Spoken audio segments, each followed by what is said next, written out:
All right, it's time for Political Roundtable on mainland 98.3 FM. My name is Sahid Fuhad, of course, the show where we look at major issues in the political space. And of course, that's what we're going to do today. The roundtable is full. We have Barrister Curtis Adigba joining us in the studio this evening. We have Mr. Joseph Folorunsho also with us in the studio this evening. And Honorable Bolaji Shonoye, I think this is the first time he will be joining us on Political Roundtable, but it's not the first timer here on mainland 98.3 FM. I think he was in the Situation Room during the political campaigns. All right, so I think it's going to be a bumper package because we have two major issues that we're going to be looking at on the show this evening, Political Roundtable, mainland 98.3 FM. The first issue, I'm sure we're going to spend a lot of time trying to dissect it because I think that's a major issue out there. That's the major talking point for a lot of people. You know, it's beyond Nigeria. Although the interest is about Nigeria first, but again, it has to do with the West African sub-region when it comes to the khaki boys, taking over, coup plotters, taking over governance in different parts of Africa. But of course, the major focus will be the West African sub-region. So that will be the first issue, and basically what we're saying is that, look, the President Bola Ahmed Tinubu, has written to the Senate, making all manner of demands, and of course, one of the most important ones that has got a lot of people talking has been the idea of a military intervention in Niger, should the coup plotters refuse to relinquish power. I think the 7 days ultimatum lapsed yesterday. Just on Sunday, the ECOWAS heads of state, led by Asiwaju Bola Ahmed Tinubu, the president of the country, had given a 7 days ultimatum to the coup plotters in Niger to relinquish power and reinstate President Bazoum, lest there will be all manner of consequences, one of them being the option of a military intervention. So we're going to be asking ourselves on the round table, how far should Nigeria go on the matter? Of course, the update is that the Senate had a bit of, a very tensed session debating this particular issue. And I think the general resolution on the floor of the Senate is that Nigeria should do away with any idea of military intervention. They still feel that we should or take the options of dialogue, diplomacy, and all of that. But we're going to be looking at all of the issues, nothing about morality here. We're just looking at international politics. We are looking at several options open to, the ECOWAS chairman, President Bola Ahmed Tinubu, and of course the entire ECOWAS sub-region. So we're going to be looking at that very important issue, looking at political, diplomatic, and military intervention options, and of course dissecting what each of those things would mean should the president, who incidentally leads the ECOWAS sub-region at this time, decides to take an action on that. Again, like I said, we're going to spend so much time on that particular issue, looking at some of the options around. Maybe we can extend the deadline since it lapsed yesterday. Is it possible to extend the deadline while we continue to dialogue and reach out to these guys? Can we agree on a timetable for transition? That's on the front burner of negotiations with these military guys. And then the issue of military intervention, if push comes to shove and that decision is to be made. We're going to try and look at all of the issues around military intervention. For example, geographical considerations. Niger, what exactly is Niger in terms of geographical spread, the implications for Nigeria. We're also going to be looking at local, regional, and international military considerations. There are people who think that there are too many other things that we don't even know about as far as that conflict is concerned or that issue is concerned. And then we're going to look at other factors too, should we decide to use the option of a military intervention as far as the coup in Niger is concerned. If time permits, I'm hoping I will be able to now delve into the second issue, which is still about the situation of the country. The federal government labor talks has collapsed again. NLC is threatening to go on strike again by August 14th, the 14th of August, this particular month, and they're saying that, look, there are demands that the government should immediately agree to if they decide to shelve that option of a strike. They are talking about the fact that the government has gone to court to charge them for contempt of court, and that if the government does not withdraw that particular suit, then they will be going on outright strike by the 14th of August this year. But like I said, the first issue we will be talking on will be the issue of the coup in Niger. We'll have to spend so much time on it because that's the major issue out there for a lot of Nigerians. Like I said, we have Barrister Curtis Adigba in the studio with us. Good evening, Barrister Curtis. Good evening, and good evening, listeners. All right, we also have Joseph Olorunso with us in the studio this evening. Good evening, Joseph. Good evening, Lagos. All right, Honorable Bolaji Shuneye is with us for the first time on the round table. He's a politician and also a public affairs analyst. It's nice to have you in the studio, Honorable Bolaji Shuneye. Good evening, everyone. Good evening, listener. All right, so let's go straight to business. Let's just go straight to business of the day. Again, we are streaming the show live. It's important that we say that we are streaming the show live on Facebook. We are Mainland FM 98.3. You can join the show on Facebook, Mainland FM 98.3, and also YouTube at Mainland 98.3 FM. For Facebook, Mainland FM 98.3, and then YouTube, Mainland 98.3 FM. It's an interactive show, so you can drop your comments and contributions on those two platforms. Definitely, when the time comes, I'm going to take all those contributions. We're also going to open the phone lines later on to have your contributions on the two issues that we will be considering on the show this evening. Well, the Senate has asked the chairman of the ECOWAS Economic Committee of West African States, President Bola Ahmed Tinubu, and other leaders of the region to tread with caution in addressing the political quagmire in the Niger Republic following the sack of the democratically elected administration of President Mohamed Bazoum. Of course, rising from a closed-door session that lasted close to 2 hours to discuss the letter written to the Senate on Friday by President Bola Ahmed Tinubu on the decision taken by the regional body, the Senate yesterday asked ECOWAS, its leaders, to strengthen political and diplomatic options and other means with a view to resolving the political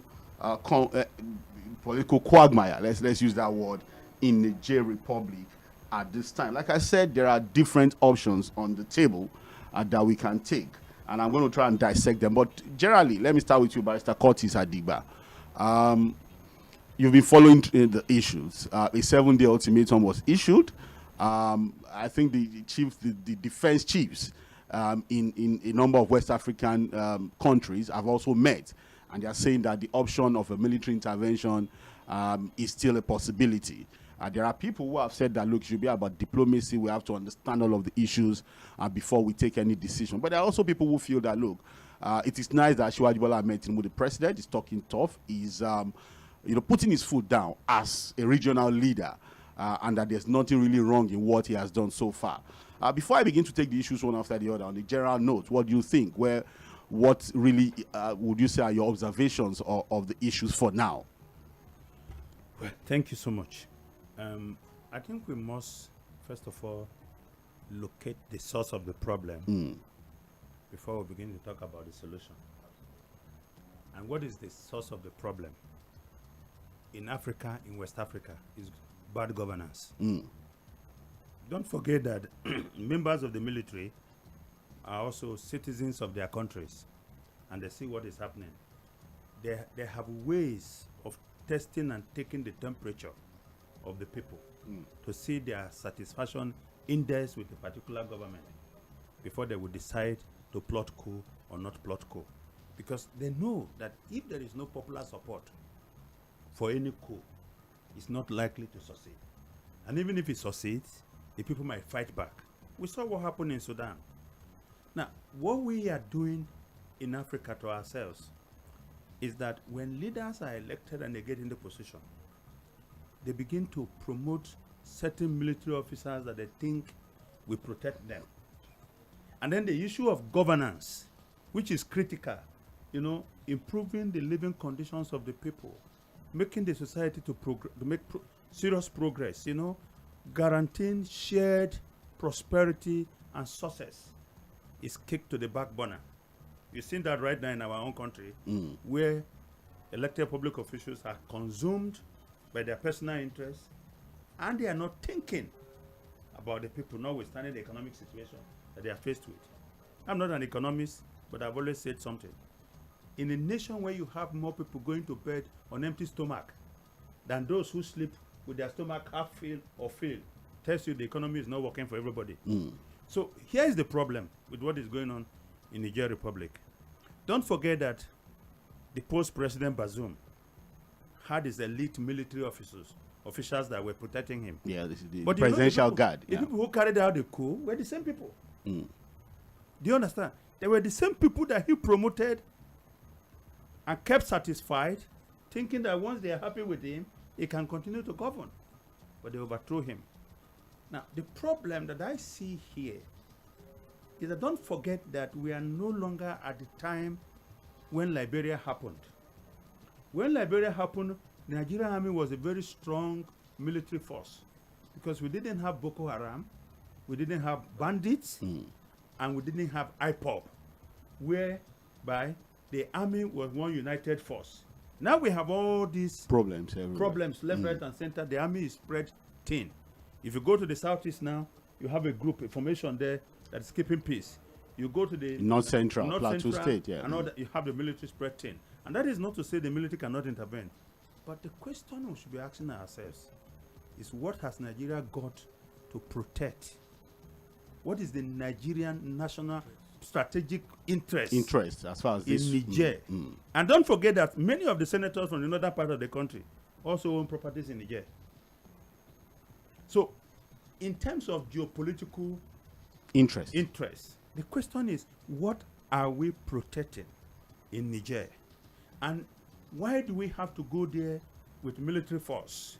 So that's why I think that the ultimatum in the first place was wrong, Okay. because they boxed themselves into a corner and they are going to take steps. But don't forget that as they are planning all this, the junta in Niger are not just sitting down folding their hands. They are consolidating But on. they've also gotten support from Burkina Faso and Mali, Yeah. and they're also looking towards Russia. Well, you can argue that Russia itself is troubled in that it's engaged in fighting war. But the Wagner group have signed an agreement with them to come to their aid. There's going to be military intervention. Now, having said that, you see, war is a slippery turf. You might look at your own strength and just think that this is an operation, you could just go there quickly and come out. Russia thought it could just go into Ukraine. He said it was a military operation and come out. I thought that within a month or two. That war is going to 1 year now. Over a year. over a year. It's over a year. Over a year now. And Russia is trapped there. The Russian economy is suffering. We have a country right now that the economy is so fragile. My candid advice to President Bola Tinubu is that he should use diplomacy. Already we have all the borders Nigeria and Niger sealed up. So there's no business right now between Nigeria and Niger, right? Over time, that will take an economic toll on the country. So I'm saying, what interest, other than the fear, that if we allow what happened in Niger to stand, considering Burkina Faso, considering Mali, Yeah. we might be the next. But the guardrail against military intervention is good governance. Just keep the people in the loop of the success of your government. And the people will not want the military to take over. Because we have also seen the military that are not even better. Do you understand what I'm saying? So the question, you see, sometimes I remember that some years ago, when President Bertrand Aristide was overthrown by the military junta in Haiti, the United States decided to invade. And they gave Haiti, the military junta led by Ross Cedras and Philip Biambe, they gave them ultimatum, say, we win, and they sent Colonel Powell there. Colonel Powell was the secretary of... He was retired, because, you know, but he was a general, I mean. So he went there, and he met with the military guys and said, America was coming to invade, because Clinton was the president, if they didn't step down from power. It took negotiation, okay? As big as American military was, or is, ultimately it took negotiation with President Emile Joacent for him to ask the military junta to leave and be granted asylum in some specific countries. So I would rather advise President Bola Tinubu that he needs to trade cautiously. Nigeria is not there yet, given the economic situation and crisis that we're having in the country. The unity of the country itself is still lacking at the moment because of the divisive election that we just had. I will caution that at this point, the most effective tool that he should deploy are economic sanctions and negotiation. Military intervention would be ill-advised at this moment. Okay, we're still going to get to the issue of military intervention because, like I said, we're going to try and break that down. You know, let's look at all of the issues around the possibility of a military intervention. Although the president has said that that will be the last option, it's not the first option on the table. But Honorable Shune, No option at all. well, okay, we're still going to because again, there are people who said who say that look, this is not the first time that a military threat has worked in the West African sub-region when it comes to governance here. If you remember in 2017, Jame, yes, what see, Gambia. This is a different situation. Gambia is such a tiny, small country which between Senegal and some other Small, African countries. And don't forget that because Jame had considered that election, okay? Yes. He alienated the military and he alienated the population of the country. So they were not with him. So he knew that he couldn't rally enough troops to fight. And that was why he negotiated and left the country. He's back in the country now. Yes. Here is a different situation. Okay. Niger is the biggest country in West Africa. In terms of geographical landscape, yeah. So they have to be careful. All right, we're going to look at all of that. Like I said, when it comes to military intervention, we're going to look at geographical considerations. You know, a country that is the largest in the whole of West Africa in terms of geographical spread. And it has also what we use to produce nuclear weapons. Okay. Well, we're going to get to the international dimension. But Honorable Shune, you've been following the event. I'm sure you've been monitoring the situation. You've been taking stock of the position of the president, who incidentally is the leader of ECOWAS at this time. Do you think there has been any misfire, or do you think there has been any miscalculation or a misdirection of policy? What are your thoughts as far as that issue is concerned? I must say that the president of Nigeria, who happens to be the chairman of ECOWAS, is actually leading it right. Okay. To start with, the fact that the option of military intervention is on the table does not mean it will ever be used. Nigeria does not want war with Niger because Niger is considered a brother nation. Between the northern region of the Nigerian country or state, a lot of our either politicians or northerners are also having affiliations in Niger, relatives in Niger and others. So Nigeria would not even want war in Niger, because a war in Niger, we've seen the spillover of what happened in Libya and how it spread across so many African countries and how it affected Nigeria itself. And now a war in Niger is not what Nigeria wants.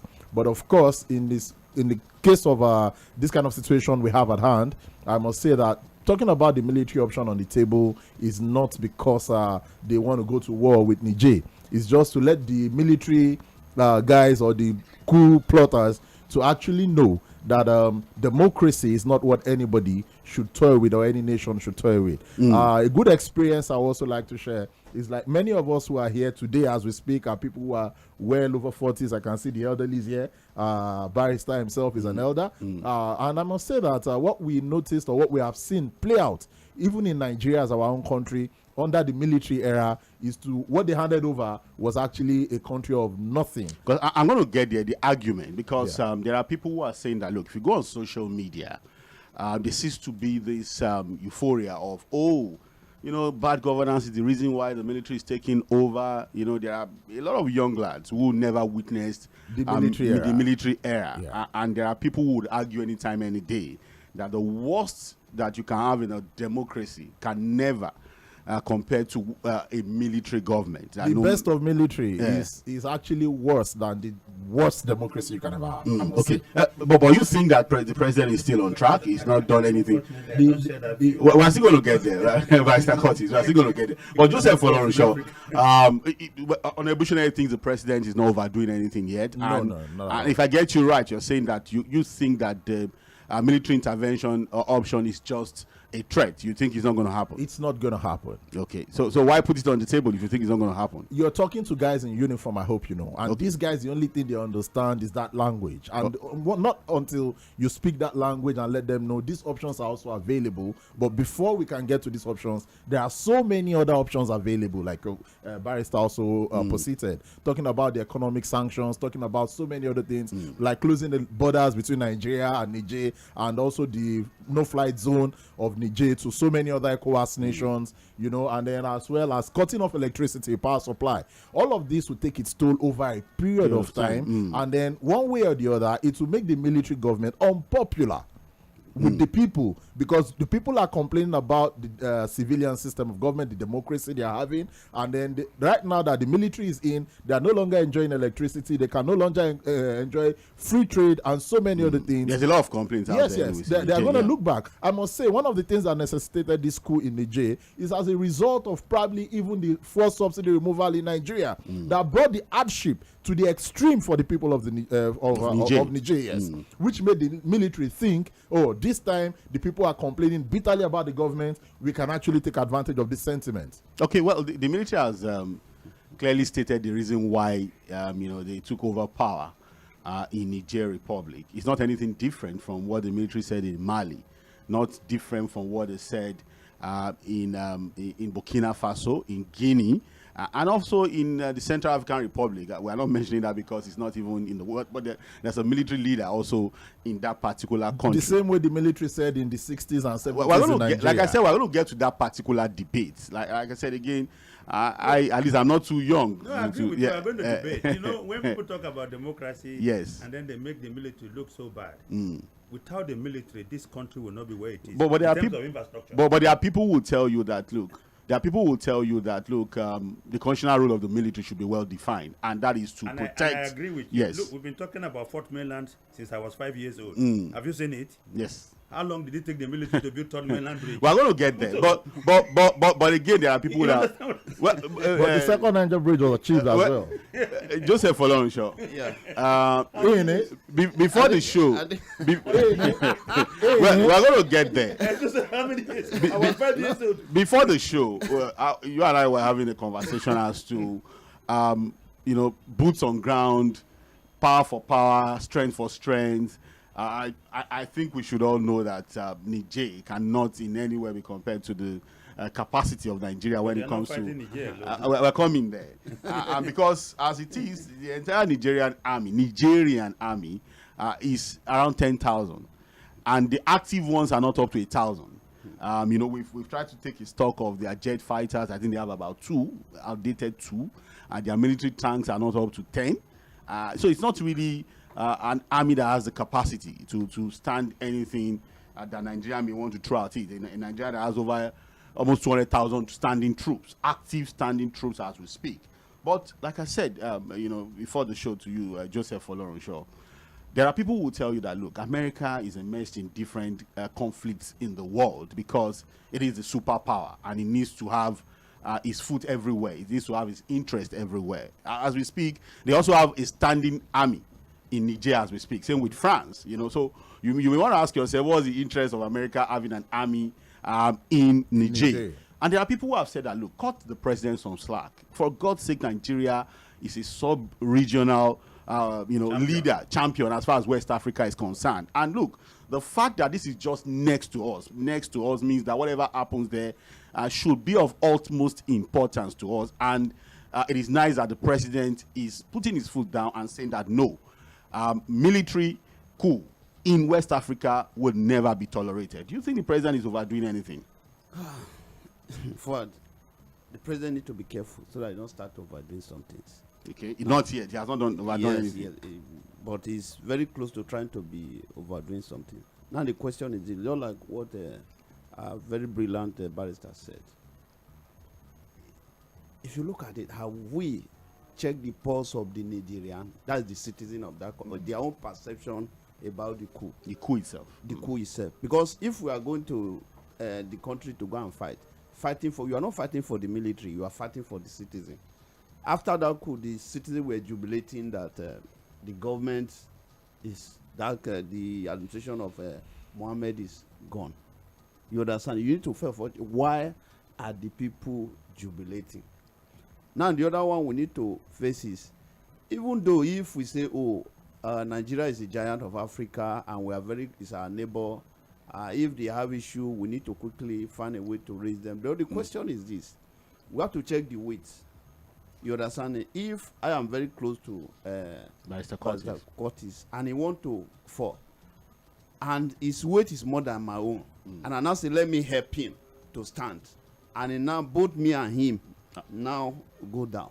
So sometimes it is better if I want to help someone, I should check my own status, whether I am in position, I have the capacity and capability to help that person.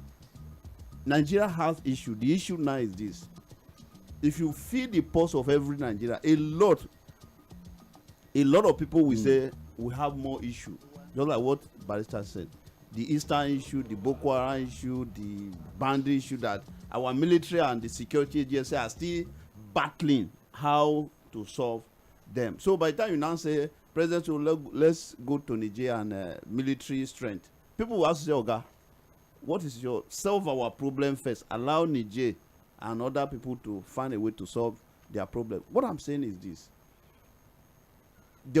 Just as the report said, there was some argument in the Senate about whether we should the military intervention or not. We should equally understand that Nigerian and some of our wonderful brothers in the north, they are like brothers and sisters. And again, Nigeria has about almost over 90% are Muslim.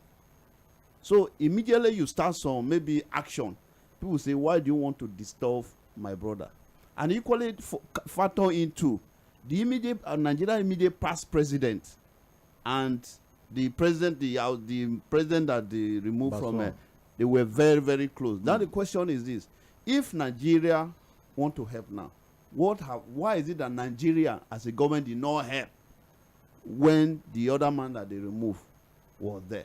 Because that man was very close to our dear former president Muhammadu Buhari. Yeah. You understand? Because people ask you, Oga, you want to help us.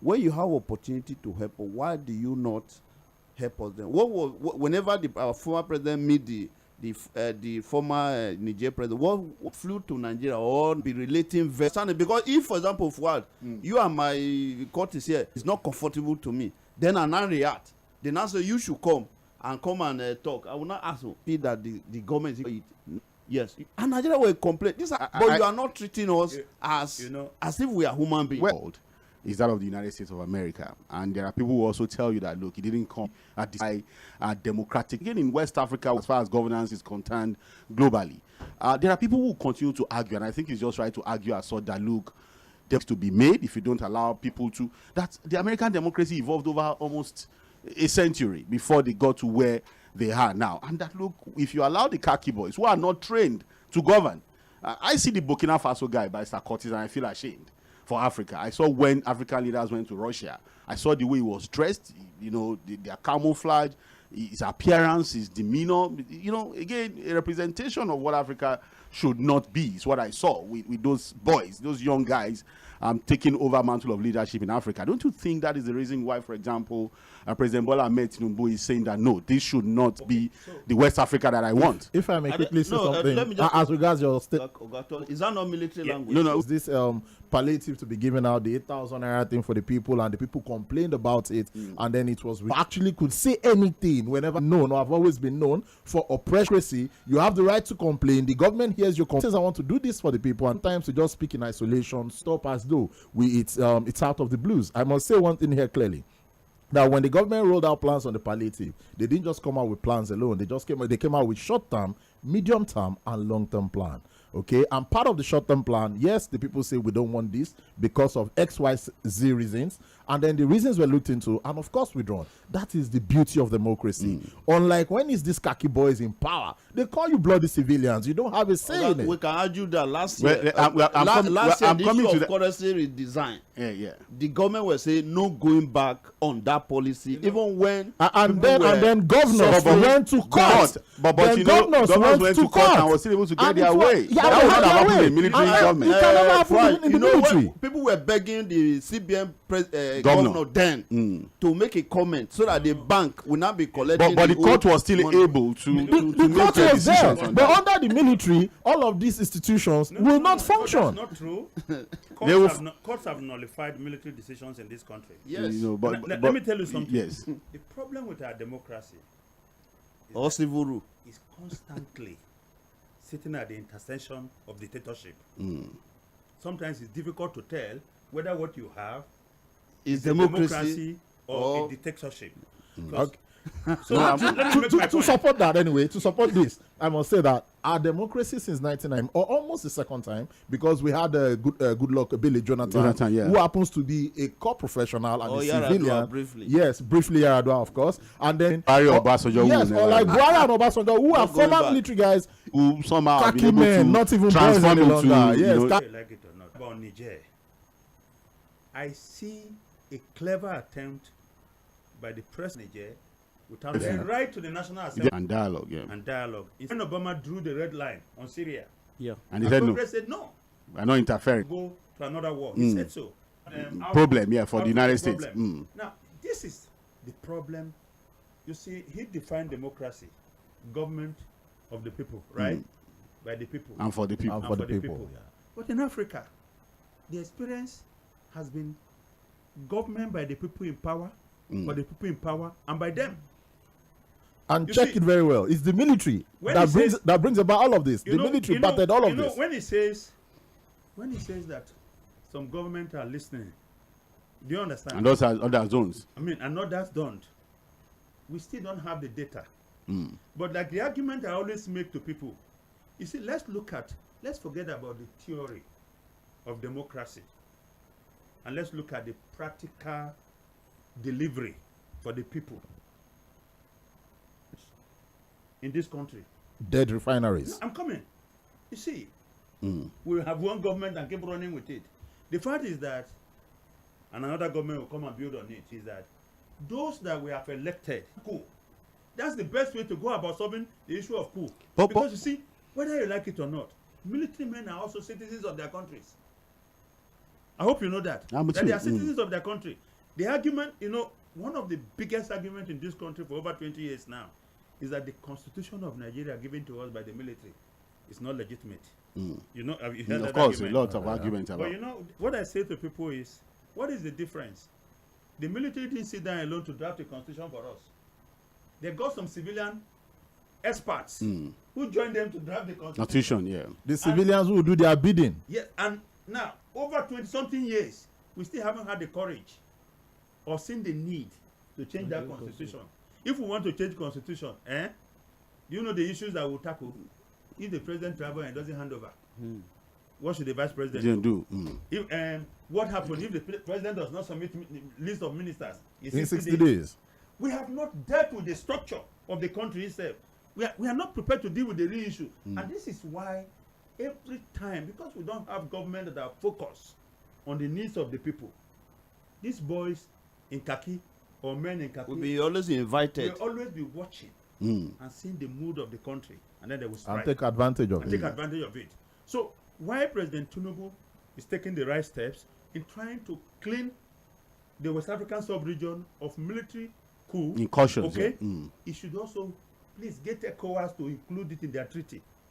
That government elected across ECOWAS should go out there and deliver for their people and make sure that the issue coups do not arise as a result of bad or corrupt governance in Africa. Okay, well, And then if I may add to that too, when we are complaining of military at the center.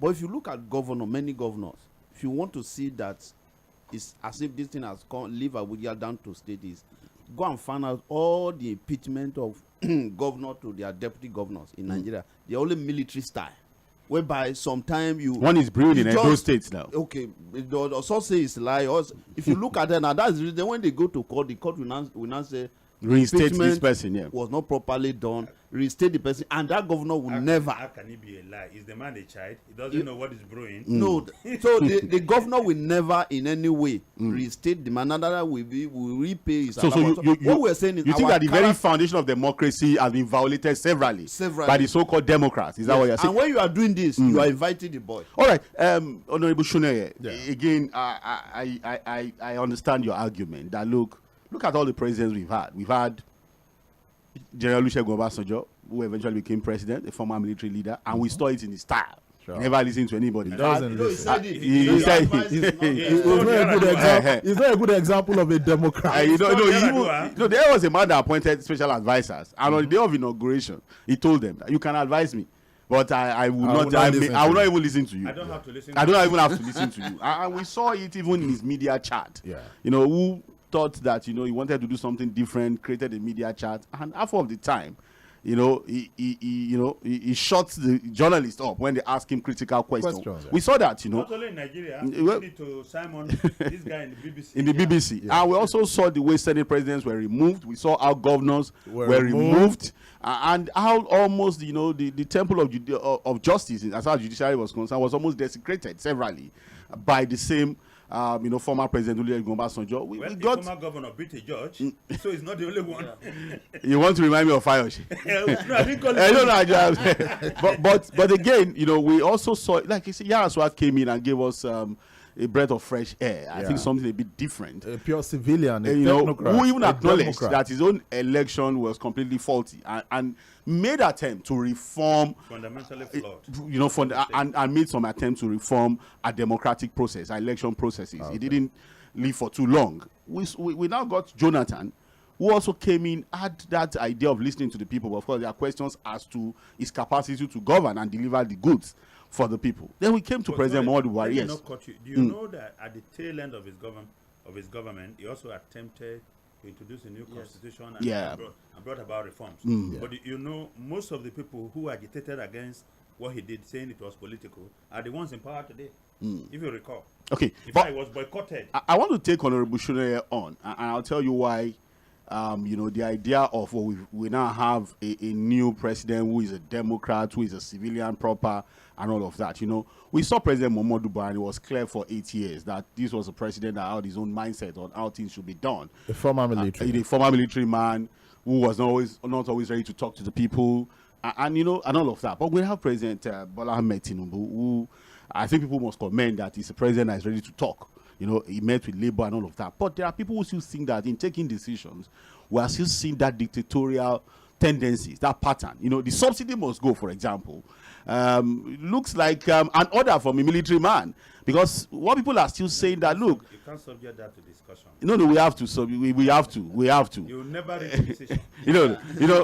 Because again, there are people who thought that, look... There can never be a better time. No, wait. There are people who still felt that, look, no matter the timing, there should have been consultations with stakeholders before such I have a decision. Opinion. Yeah. Sorry. What I thought they should have done, some of the things they are talking about doing now after removing subsidy should have been put in place. That's the consultation we are talking about. Do you think that, You understand? That's the only thing I feel. It needs to show governance in the democratic way by consulting with people, by not taking decisions.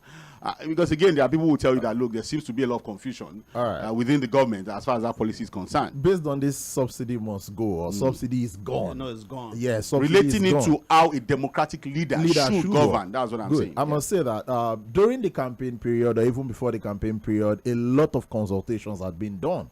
And I must say, I remember one of the clips I saw where the former emir of Kano, who was also a former CBN governor, was addressing political leaders on why subsidy should not actually even be tolerated any longer, should not stay 1 second.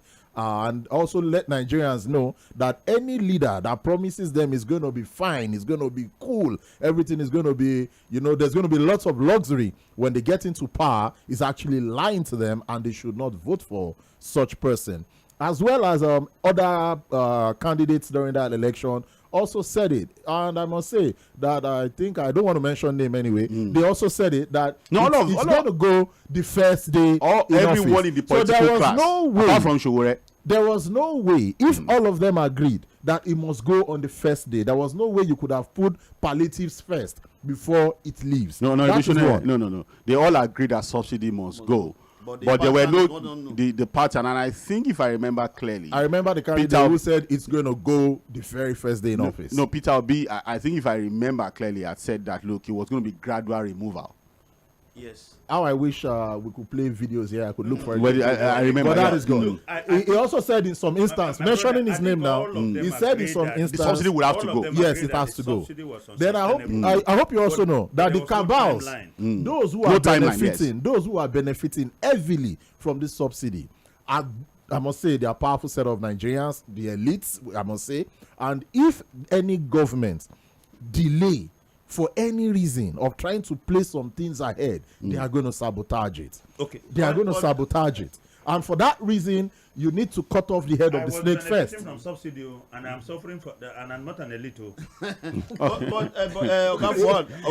buying fuel at 185 naira per liter.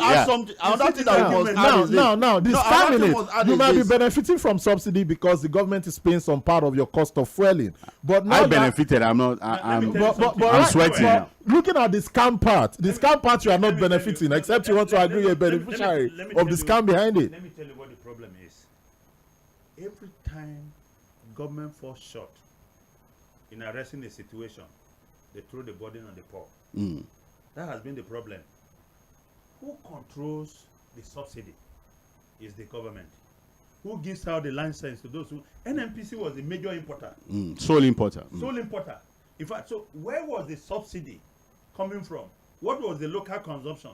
Government is not going to look in that direction. The argument has always been one direction argument. The poor. Oh, elites are the one benefiting from fuel subsidy alone. And so it has to go. The soil is subsidizing the rich. That's what they say. I know. And they say, oh, you know, some rich men have 6, 8, 20 cars if you remove subsidy. But the poor man does not care. He has his own car and he wants to benefit I don't too. have that number of cars. I'm suffering now. Everybody's And suffering. I'm seeing the poor. When they make the arguments, when they make the arguments of the elites, they are not referring to the average but class I want to. Nigerians. Sorry. They do expose a lot of things. So Joseph Olonsho, I'm coming. I'm going to come back to, because I want us to go back to Niger and look at the international dimension. Yes. I want to go back to that because I want us to look at the role of France in all of this. They seem to be losing the alliances of a lot of their former colonies. One had thought that France was a colonial power that had a complete grip on their former colonies, but we are seeing something completely different, and the indifference is shocking to me. I'm sure Barrister Curtis knows where I'm coming from. In all of this, we see Russia making serious incursions into Africa. We're not going to discuss it now because I want us to clear something. And then there's also, you know, what America wants at this time. America has said that, look, they want democracy to be sustained in Niger and other parts of Africa, but they are not withdrawing aid to Niger. So we are seeing a form of double speak. In fact, in all of the statements issued so far by the United States, they've not referred to what happened in that place as a coup d'etat. Yes. So we're going to come to an internal dimension on this particular issue. But on the issue of subsidy, because I think a lot of people want us to close arguments on that particular one. But Sir Curtis raised something very critical about the fact that, look, whenever the government fails in its responsibility, they push the burden on the people. There are 3 reasons, and I'm asking you, Honorable Shunay, because I know you're a member of the APC. Yes, absolutely. There are 3 reasons, basically, that the APC has given for removing subsidy. You know, basically, the first one is the fact that, look, we are subsidizing neighboring countries. That, look, there's a lot of smuggling going on and all of that, correct. and we are subsidizing a lot of our neighboring countries. That's a fact. Number 1. Number 2 is the fact that, look, we have non-functional refineries, and so we are importing. And so it is determined by a lot of things that happen around Forex. Number 2. True. Number 3 is the fact that, look, there are a lot of cabals, a few rich people, whether through contracts from NNPC and all of that, who bring in fuel and have now, you know, they are circumventing the process, you know, who have brought a lot of fraud into subsidy payments. Those are the 3 issues that the government has raised as the reason why subsidy has to go. And that, look, if all of the money is wasted on subsidy scam, quote and unquote, is saved by the government, they can channel that into other areas of development for the country. Those 3 reasons, Honorable Shunay, you think they are too big for the government to solve? First, I'll tell you, the issue of the borders. The customs are all employees of the government. They are supposed to man our borders. I'm just saying the argument. Okay. The second issue is our refineries. There are people who will tell you that, look, if we have functional refineries, we wouldn't be in a position where we continue to import fuel and all of that. And then the third one is the issue of the NNPC. Like we said, they have oversight over the NNPC. The NNPC is not bigger than government. The books of the NNPC can be checked. The guys that have these licenses to import, are we saying they are bigger than the government to tackle now that, you know, subsidy has to go and everybody is suffering? So what do you think about government failing and putting the blame and burden on the people. In that area, we had a fourth one where the government also had to borrow money to pay subsidy. Because of the fraud going there. Yeah, because of the fraud. So that's the fourth reason. That means if we continue in this line, we will continue to amass burden for the generations that are yet unborn. So the government has 4 good reasons of stopping this. One, in the area of smuggling. I must say that the people who are manning the borders of Nigeria are Nigerians. And I must say that the corruption that are entrenched into Nigeria under the military, the government of Chop I Chop started under the military. On one of our military leaders who referred to himself, or who is popularly referred to as the evil genius, okay, brought corruption in. And I must say that almost every without making any uniform man look bad, those who man our borders are actually, I must say, they are highly compromised. And this has made smuggling very, very easy. So you think the government cannot tackle that? Government can tackle that, but of course, for government to tackle that, the first thing to do is to ensure that the funds that entices these people is taken away from them. Okay. What entices them to continue to engage in these activities is taken away from them. If you don't take it away from them, if you replace them with another set of people, they just see it as an opportunity to come and get rich as well. Oh, these people are taking their own share. It's my own time of taking my own share of the national cake. So it has to be subsidy must go to resolve that. It has to go. Once subsidy is gone, then smuggling stops. Nobody, even when they post a new person there, there's nothing to actually profit from, illegally. Nothing to profit from illegally. So that is one of the reasons I must say it must go. Then talking about the refineries, why they should be functioning and all of that. This will make me just, let the NLC labor union know that their colleagues have also been working in these refineries and receiving salaries that has never pumped fuel for once in the last 8 years or more, and the labor never said anything about it. So I must say that the only way we could get many of these things done is once our major problem is gone, which is subsidy. We can now focus on things that are ours. Nigerians can now start to ask the political leaders, the elected officials, now when is refinery going to work? And they will continue to put pressure, because right now everybody's feeling the pains, and then they continue to put pressure on the political elite. I must say President Bola Ahmed Tinubu did something good. He puts himself in a position where Nigerians will be able to continue to press him to perform better and deliver. Yes. Okay, well, but yes. I think I'm trying to, from what he said, I need to have a different definition. That is Nigeria's definition of a government. Okay. Because what I know, after God, the most powerful other entity is government. Because, for example, we talk of issue of corruption, military brought the corruption. But, okay, military brought the corruption to this very place. You are now started feeding the corruption, nurturing the corruption. So killing the corruption. Are we not, if we are not feeding that corruption that military brought, and we are we not guilty of what we are accusing the military? I would like to remind you, hold on, during the time of President Obasanjo, Malam Nuhu Ribadu was trying to make an arrest of one of the sons of the former head of state. What played out? We all knew what played out. Oga, hold on. What I'm saying is this. When you say government, government have many ways of addressing issue. And one of them is deployed now. No. One of them is, you now say, okay, someone is stealing the food that belongs to the family.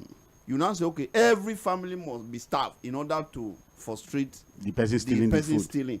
It just, the idea is somehow is not a bit is disturbing. It's even more than that. Now, when did subsidy enter our political conversation? Nigeria never always had subsidy. Of course, there was a time in ours. And the reason why we didn't have subsidy because we had refineries that were working and were producing or refining products. And as at what time does this refinery stop working? For local consumption. Over 30 years. Now, you know what? By which set of people? The military guys. Yes. The military guys, not government. But you know what? The military junta. You know what, Honorable The military junta. There are people that will tell you that, look, let us even... It was functioning before the military came in. Yes, I'm with you. The states that the military created, the democratic government... We are still benefiting from it. What are we talking? Listen, government is a continuum. The refineries, last time we heard how from 1999 up until now, they spent $16 billion US. Trying to for turnaround maintenance, nothing is working. You know why? because they were giving out the contract as political patronage to those who had no skills, knowledge, or understanding about how refineries should work. I'm talking about Democrats. I'm not talking about military guys now. now. You know that. If I'm to clear it, we have military guys in Democrat uniform. No, it's issue that the family that way. Let me tell you. No, because that's the truth. That's the truth. Let's Military boys handing listen, over sir. from One of military the to civilian government. consequential President of America was a military man, Dwight Eisenhower. That didn't prevent him from performing. From good governance. Africans are not Good same as governance. these people. So here's the point. The refineries are not working. Every time they wanted to give contract for refurbishing the refineries or turn around Maintenance. Yes. they give it to their political protege who have no knowledge. I don't want to mention him here, but one man consistently has been getting that job, and every time he gets the job, he goes to Ukraine. The Kaduna refinery was built by Chiyoda of Japan.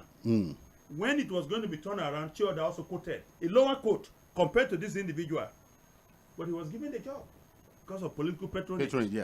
Now, so again, it's the fault of the government that the refineries are not working. Okay? Agreed. Now, secondly, when there was an attempt made to nip in the bud this subsidy corruption, what happened? Agents of the same government truncated the process. Yeah, we Let talk me give you an about example. You remember how Femi Otedola I will never forget. Yes, had to they are deliberately trap the chairman of that committee. Lawan, what's his to name? make sure that report And they was finished his thrown into the political dustbin. And that was the end. But it just tells you So- the corruption so that goes now, around the whole Who system. controls the border? The federal government. Who is responsible for posting military people to the border to ensure that petrol is not smuggled across the border? Again, all these duties and bodies belong to the government. But you know what they do? They just take it off.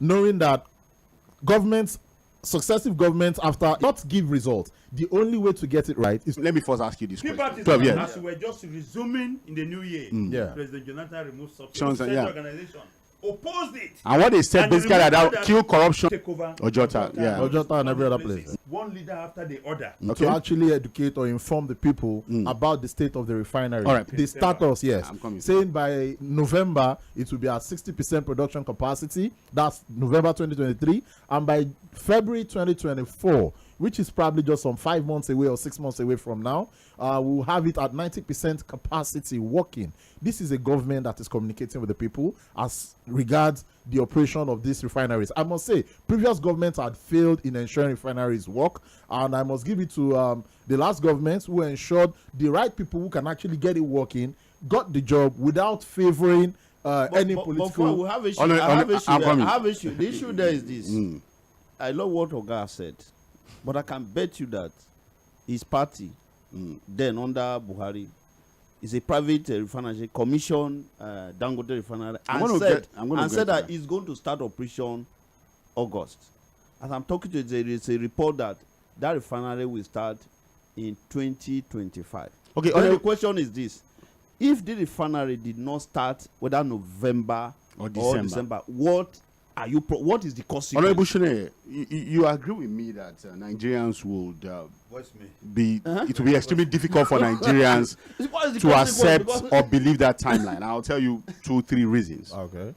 Until the labor leaders, on the day of the protest on Wednesday, met with Asiwaju Bola Ahmed Tinubu, the president. Okay. Since he became president, or even before he became president, and since he assumed, become office as president, he has made several statements at different forums, different platforms.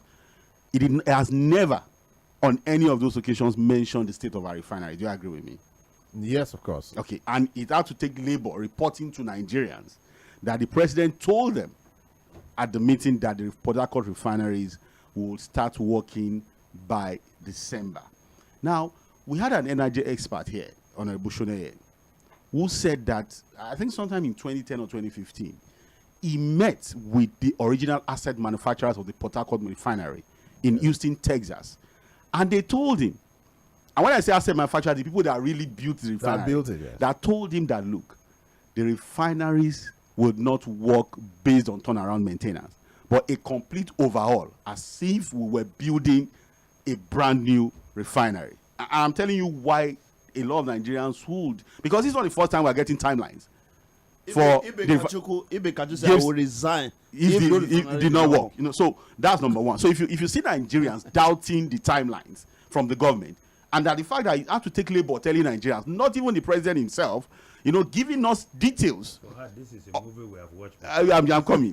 That's number one. Number two, some information are actually on a need to know basis. Okay. I must say. No, this is the biggest that Nigerians need to know. If you agree with me, And not because the presidents have addressed Nigerians several. I believe the since he became president is president going to address Nigerians on it. on the issue of the refineries. Yes. Okay. Well, let's Because really, but Nigerians also need to know. Nigerians also need to know Yes. that overhauling or repairing or servicing a refinery is not the same thing as servicing an apartment. No, of course, people know that definitely. I Yes. hope you know that we cannot live on belief. We have to. But of course, that's what makes everybody going. That's what makes everybody going.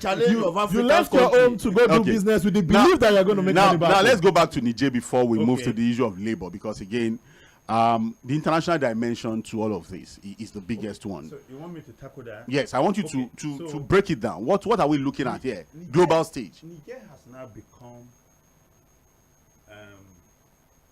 a board for geopolitical influence. Okay. America has its own force stationed in Niger, Yeah. which allows her, in case of conflict within African zone, They can to deploy mobilize quickly. and deploy easily. Yeah. Now, they are happy that the government in Niger allows them to do that. However, On Indad. yes. However, it doesn't have to be a particular government. If the military junta also allows them to keep their men, don't forget that when an American It's about their interest. yes, don't forget that when an American was kidnapped and sold and brought to Nigeria and sold to Boko Haram, it was from Niger That that they launched that the rescue operations. Yeah. to free him. Yeah. So they need that proximity, and so they don't want to come out and So confront. it's not about who is in power. No. Whoever allows them to carry out Their their interest. political influence and play their game, they are fine by that. Now, for France is not happy that America has got troops there. And don't forget that the problem with France, and that's why you ask a question why they're having problem all over Africa. Most of is former that colonies. The policy of assimilation is beginning to fail.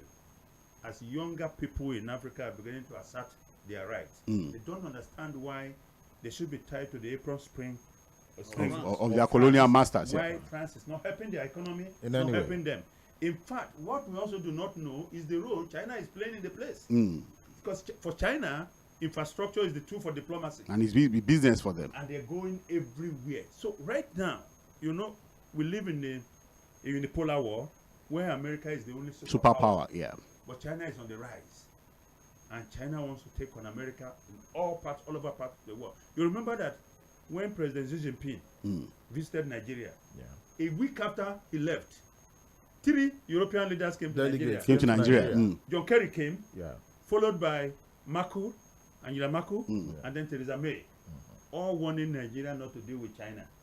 So the international dimension to this crisis is that France now feels that the former president had also spoken about France in unflattering terms, about the role France was playing in the country, that it wasn't really good for the people and all that. So France now feels that these military guys there want to cut off diplomatic Just like Mali has to done. France. Yeah. Yes, because they're leaning towards Russia. Russia. Yeah. Now, and Russia, of course, wants to dismember NATO. Okay, I want to ask you the question. Russia now, not as a country, they have their mercenaries, the Wagner Group. Yeah. As we speak, on the streets of Mali, carrying out operations. Yes. They are in Burkina Faso, also carrying out operations there. They're in the Central African Republic, also, carrying out operations. And they're in Niger right and now they are in Niger. We even saw Nigerians raising the Russian flag. What Russia is doing? Can we replace the old order with a Russian order? How bad would that be for Africa? Firstly, okay. I'm going to get to your Russia Russia. itself is having serious problem. Russia is fighting on so many fronts. It's trying to fight NATO as a body, because don't forget that the war in Ukraine is now a proxy war. Proxy war in the sense that it's actually the United States and NATO that are fighting Russia, because it's supplying Ukraine all the weapons that they're using for the war, in addition to the economic blockade of Russian economic institutions. So that's having terrible adverse effect on Russia. However, Russia understands something, that there are a lot of mineral resources in African countries. that they can mine. Yeah. Niger, for instance, has got uranium. I don't know if you remember that years ago there was this rumor in America, it started from the White House, when Dick Cheney was president, that Osama bin Laden had obtained uranium from Niger and was going to make a nuclear bomb. Yeah. Now, the United States government had to send Ambassador Joe Wilson, who happened to be ambassador of the U.S. in Niger before, to go and investigate. Now, when he came back, he did an op-ed in New York Times and said, no, it didn't happen at all. His wife, Valerie Plame, who was serving as a CIA operative, out of anger that Ambassador Wilson did that, Scooter Libby, the then chief of staff to Dick Cheney, outed her and said the man got that job because the wife in CIA influenced it, and he had to go to jail for that. So the point I'm trying to make here is that Russia knows that if he harvests the uranium in Niger, it's also going to help, because don't forget countries like Iran. Right now, Iran is supplying Russia weapons to fight in Ukraine. Okay? China is also backing Russia. So if Russia can take hold of Niger and then takes ownership of the uranium deposit in that country, Russia will make a lot of money from it. That's Russia's interest. Now, what should be Nigerian interest? Yeah, the interest of Nigeria now. And that is the question that we should be asking ourselves. What is the overriding strategic interest of Nigeria in this? Yeah. Other than the fact that we have 1,500 miles or kilometer boundary with them, and that whatever happens there might have. So you think it's not enough for us to? No, I don't think it's enough. I think what we should do is to continually engage diplomatically. Okay. All right. All right, Honorable Shene, you wanted to? Yeah, to say to this, I must first say that Africans should actually be very, very careful. And when I say be very, very careful, all that is happening now in the African countries is majorly because of our resources. You would see Russia come with its mercenaries. You would see US, China come with all of these and all of that. It's just to take away from Africa what they've been taking before or during colonialism. And that is what they are still after now. And the only way they can continue to take it is to bring conflicts within the African nation, I must say. And one of the ways they've been continually taking it is to encourage coup in many of these countries. Believe it or not, one European country will always back any coup government, any military junta. For exploitative reasons, not for any reasons. So Africans right now should actually open their brains, open their eyes and their ears to know that to what end is it for us as a people? Even Niger itself should look at it. To what end is this? Is this alliance with Russia or any other superpower? Or any other superpower? What do we stand to gain? Almost nothing, not for our own development. The highest they would do is to push for war. Look at it. Wagner Group says we'll bring out whatever support you need to engage in this war. The moment the war starts, they'll get uranium free in exchange for whatever military support. And I must say that when the war happens, or should war happen, it is the people that bears the brunt. All right. Nigeria is non-aligned, Joseph Olorunso. That has been our foreign policy. We are not strategic. No, we are non-aligned. That's been, and I think a lot of experts will say that's the best position we can take. We are not either for the West or the East Bloc. We are just neutral as far as this is concerned. But there's one extreme suggestion on the table, and I want us to talk about it, because there are experts who are saying that this could well happen in Niger, and that Nigeria or the government of Nigeria can take that option. I call it an extreme option, and so in discussing it, we have to be a bit careful. But we're talking of deep state politics now. We're talking of international politics now. There are people who said, look, the ECOWAS leaders can actually sponsor a counter coup to get leaders who would agree to a faster transition of power. And I'll give you why this option is being put on the table, Joseph Olorunso. Niger is huge, and there's a lot of ethnic division and diversity in Niger. The president that was ousted won that election with almost 56% votes, and it belongs to an ethnic group which is almost like the majority in Niger. And there are a lot of security experts, diplomatic analysts, who are noting that there is some form of division in Niger as far as support for the ouster of the president is concerned, because there are people who believe that, look, he was a very popular leader and he had barely spent about 2 years before his ouster. Again, I'm saying that this is our deep state politics and international diplomacy at the extreme level. Do you see that also as an option? Get some other khaki boys who may be disgruntled amongst the military formation in Niger to remove this set of people and then agree to a speedy return to democracy or a restatement of President Bazoum. Is that an extreme thinking, or is it's an option too? I think I'm going to get to you. I will come in this direction. I'm asking. Yes, we are facing Niger, right? Their issue, yes. Now, yeah. I think Nigeria. And we're looking at a way out. Yes, Nigeria government should take a very serious investigation on shadow party in this Niger issue. Shadow interest or shadow party, because it is possible that yes, we are seeing this thing in Niger now. It could just be maybe a distraction. Like the more you look, the less you see. Well, the reason why I'm saying it's a distraction is many Nigeria are yet to be healed from 2023 election issue. The matter is in court. You understand? And Niger have a very large landscape, landmass, yeah. Now, what of tomorrow? The decision swing in any way, and some of those people who I think it was 2015 and say Nigeria will be disintegrate. And I say, okay, Niger can be a base for us. Maybe after, if there is a protest after the decision of the Supreme Court that may be for or against anybody, let us be in Niger and now do something that will not favor Nigeria. So what I'm saying is this: whatever Nigeria want to do, as far as the Niger issue is concerned, we should know that we are in a glass house. Nigeria should know that we are in a glass house, that we should just look at Nigeria. Let us go there. We have our own issue here. A lot of Nigeria are not okay with the way things are done in Nigeria, the governance issue and the rest of them. Many Nigeria are not very okay. People now say, okay, your house never settled. Let me look at our local language. You now say you want to settle another person's house. Issue. Then we should equally know that Russian is equally there. They want to use, maybe let's come to Africans a way of challenging whether we know that UK is part of this problem in Russia versus Ukraine, but they may not come out openly, because when America is fighting anywhere and we see that UK is just, you didn't see them in a way, they operate from behind. From behind. So let Nigeria government be careful whatever decision they take. Whatever decision we are taking. Honorable Shuneye, this extreme option on the table. A counter coup taking advantage of the ethnic diversity in Niger, is that a possibility? I shared my thoughts on this when the coup came up, and we begin to see on social media some people who are jubilating over the coup and all of that. I must say that this could actually be the position of the opposition of those of government in that at that very point in time.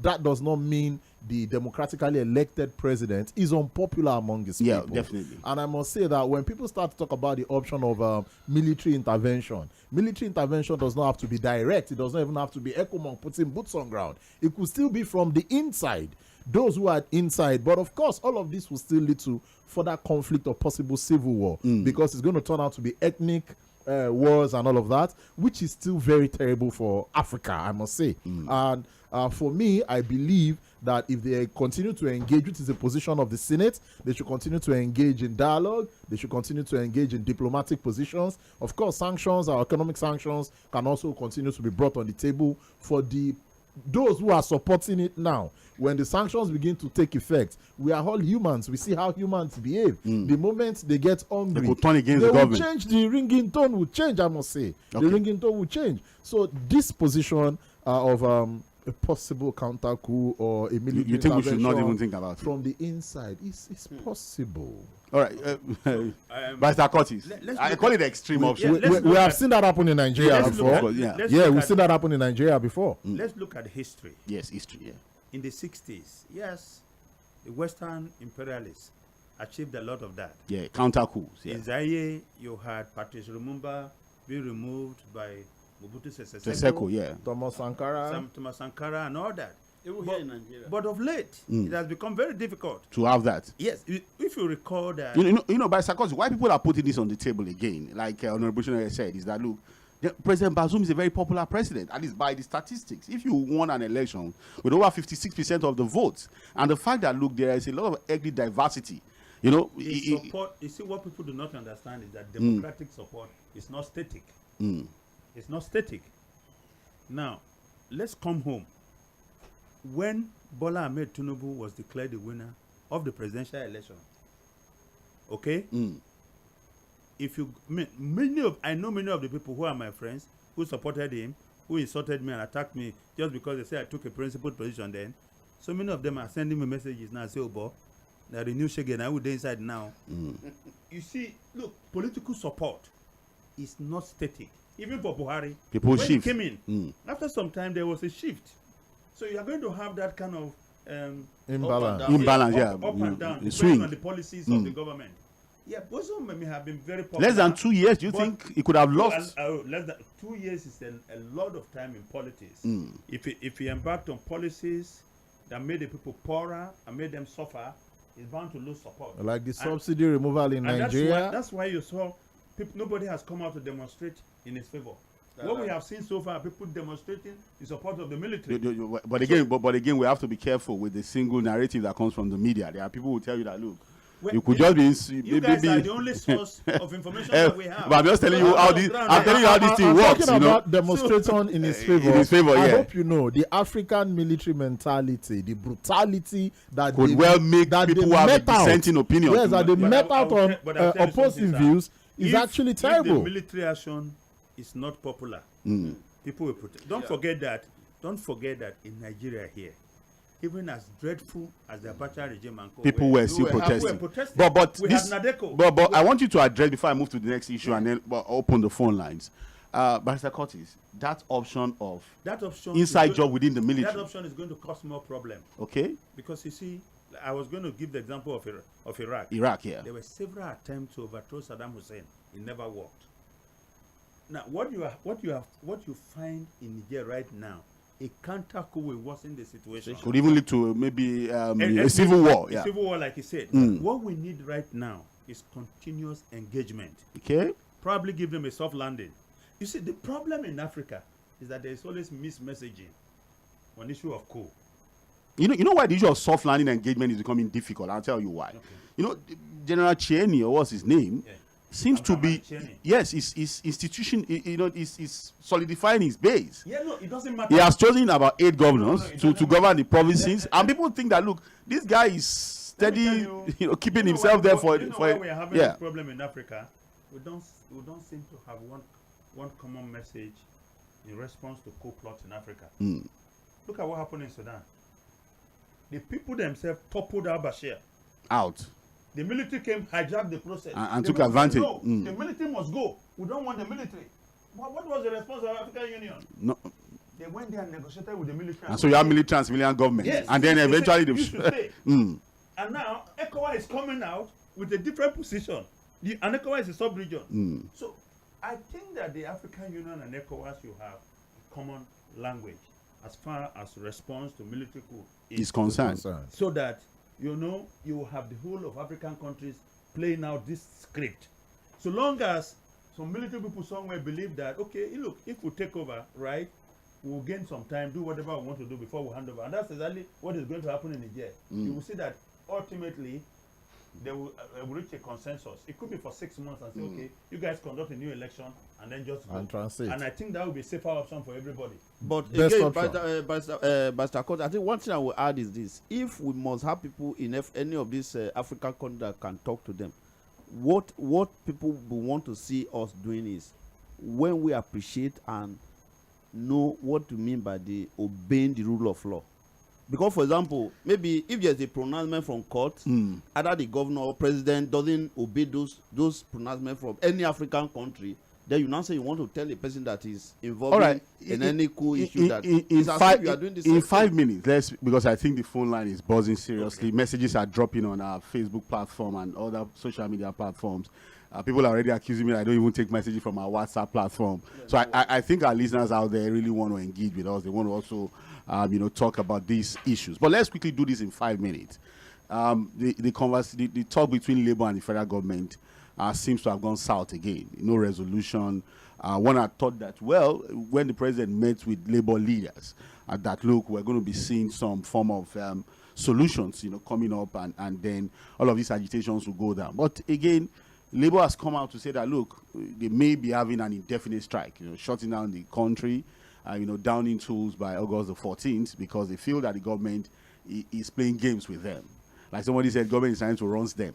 You are in one breath talking to them. On the other side, you're going to court to stop them from using the biggest tool that we know labor movements all over the world use to negotiate with government, which is a strike action. I want to start with you, Honorable Shone here.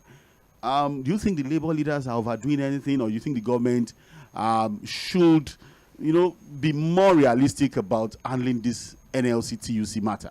In as much as I totally and completely agree that the government should open all forms of discussions and negotiations with labor to address the situation, their demands. Okay, the labor also need to know that they are not, or they don't have the mandate of the people. They are not elected. But they have the mandate of their members to run to speak country. for them. They don't have the mandate of the people to run the country. Okay, they only have the mandate of their elected member, their association, to speak for them. So speaking for them, there are so many tools. We just talked about the Niger issue. We looked at all options on the table, which I believe absolutely that labor has not exhausted. Labor has not exhausted. This government just came in, it's just about 60 days or a bit above 60 days. Government is 8 years. No, it's not. Government is 8 No, years. they will tell you that this particular administration. This administration, we are talking about an administration that is handling subsidies. Just 2 months. Yes, so you think the labor leaders should calm down? I believe the labor leaders should calm down, but of course should continue to engage. But let me ask you this one, because just 1 minute. Has the government brought up anything? Has they put anything on the table for labor to consider? The government, of course, had put a lot of things on the table for labor to consider. It's been promises. It's not just promises. Okay. They are already reviewing salaries of the labor. So you think labor should be patient with the government? Of course, absolutely. They should. All right. They should. The truth is the government cannot get away without increasing the salaries of civil servants or workers in the country. All right, but Mr. Curtis. 2 main problems. Just 2 minutes. I think the government is not negotiating honestly with labor. Okay. They tend to have a fallback position in case things don't go well. Okay, so let's keep this on the sidelines here. We're talking with you, but we're also back in the court. Okay. Setting up booby traps and nobody goes into negotiation like that. The second point is the attitude of this government. And a lot of people might not agree with me. Now, I listened to the special advisor to the president of media and publicity when he was asked this particular question. And he talked about the fact that government was engaging with labor based on realities, on the economic realities, about how much has been saved, about what the government intends to do, how much they're going to pay to the state governors, and how much they want to keep in the purse, such a kind of saving. But then he said, if after we have exposed all this to them, and they still want to go on strike, then we will take it that it is no longer about Nigeria, it's about political preference of their candidate that we defeated in the last election. So trying to politicize the issue. Yes, okay. I'm sure you listen to that. We listen to that. So when you begin, see, the fact that you supported a candidate who didn't win the election does not mean you have lost your right to be a citizen. And we know that one critical element of democracy is that people have a right to choice, and people can also protest so long as it's peaceful. So I think that the government need to come back and say, listen, these people represent the group of people that are significant enough to cripple the country. Even though I, as a citizen sitting here, I don't believe in labor. I've said it before. I now call them Nigerian losers something. NSC. I call them Nigeria losers Congress. Because what have they even achieved from their protests over the years?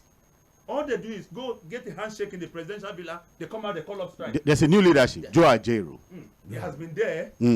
Joe Ajero has been. It was a factional leader. Yeah, he was a factional leader before now. Don't forget that he actually contested against the last president. Yes. Then ULC. He also threatened to form a new group. So he did. So he's been with the system. Yeah. So the point I'm trying to make is that I think the government should become a genuine negotiator to say, look, we want to negotiate with you, labor. We think you represent a critical sector. Let's sit down and see how we work out things for Nigeria. On the other hand, that NLC also should not go into this negotiation with the mindset that whatever we disagreed on, the next thing should be strike. So you think they should all shift positions, yeah? Have a meeting ground. They should have a meeting ground. Look, we are talking about the country here, all right? Everyone that has got a role to play should consider the interests of the country more. just shutting down the country for about 10-15 days and you achieve nothing. People would have lost their businesses. You cause more at hardship. the end of the month, they have to pay salary. Okay, Honorable Shune, you wanted to say something before I take phone lines, Yes. and then we'll open the phone lines. I must say that the government having going to court even while negotiating with Labour. Don't you think they are trying to play double games? It's because Labour itself has chosen to be partisan. So right now, Labour is even seen by most Nigerians as a tool of the opposition, whereby the government's already negotiated with you. You just shook hands some 2 days ago. But people will argue, and then 2 days after, you choose again to go fight. Honorable Shune, people will argue with you that when the PDP was in power, the APC worked with Labour to oppose government policy severally and took advantage of that. So what has changed? Labour before now Yes. have never chosen a position when it comes to an election. They've always chosen not to be partisan. They produced governors before. They've chosen. The Labour Party has produced governors before in this Ondo country. State. In Ondo State. But not with NLC. Well, okay. Not with NLC. Right. There is Labour Party on Yes. its own. There is NLC as a non-partisan organization on the other hand. So if NLC choose to be partisan and the same NLC now wants to be working as an agent. This issue, I don't have issue with Labour. Okay. Just 1 minute, so I will open the The phone only lines. biggest problem I have for the president to succeed is for the governor of all the states to solidly support the effort of the president. You can, if the governor are very, very active, you see that the cities, when the citizens are seeing some action of the governor, we will not put pressure On the central. on Abuja. So to me, it is the governor that is making this pressure to be in Abuja. So let every governor find a local way, government. pay all your debt, pay your and contractor, in addition let the to- money flow In from addition to what within you the are state saying, to the land to the local government. Without the intervention of the federal government in the last 20-something years, the country would have collapsed. Because the governor is not they Governor- are just enjoying You know themselves. what? So I prefer this to is be even a governor. time- I prefer to be a governor than to be That, president. yeah, you not do anything just Because just nobody's going to enjoy. look your way. Nobody- So this is a time that we So let actually the use this governors opportunity work. Let them to stay in open their the minds and various the ears of the people to actually call the governors to be responsible Let them be in and their state. responsive. I'll be saying it here. The Let governors governors be should in be their made state to answer. and work. Okay. The local governments should also be made to answer. All right, we need to open up the phone lines. A lot of messages on our Facebook page and YouTube page. I'm going to read every one of them. 09136 0000410. Political Roundtable, mainland 98.3 FM. And today we're looking at the situation in Niger Republic and looking at the role of Nigeria. How far should we go as far as the coup in Niger is concerned? And we're also looking at the federal government Labour, stalemate. Nothing has happened. Negotiations seems to have gone south. So what's the way out? How can we have, both the Labour and the federal government have a meeting point and agree on how to move the nation forward? 09136 0000410. Facebook, you can also drop your messages there. Mainland FM 98.3. Good evening. Good evening to you. Yeah, I'm good evening. Kayode from Abeokuta. All right, Kawadi. 1 minute. I Let's think make best- it 1 minute today so that we can take No problem. a no problem. lot of calls. Yeah. No problem. You see, I think true leaders do not overreact to negative behavior or human weakness. And what are those weaknesses we have seen? Bad leadership, misrule under the democratic government. You see, these are the things why the cases we will not probably look away from the military taking over any country at all. You see, what we need now as a solution is that our leaders should cultivate the quality of tact and diplomacy.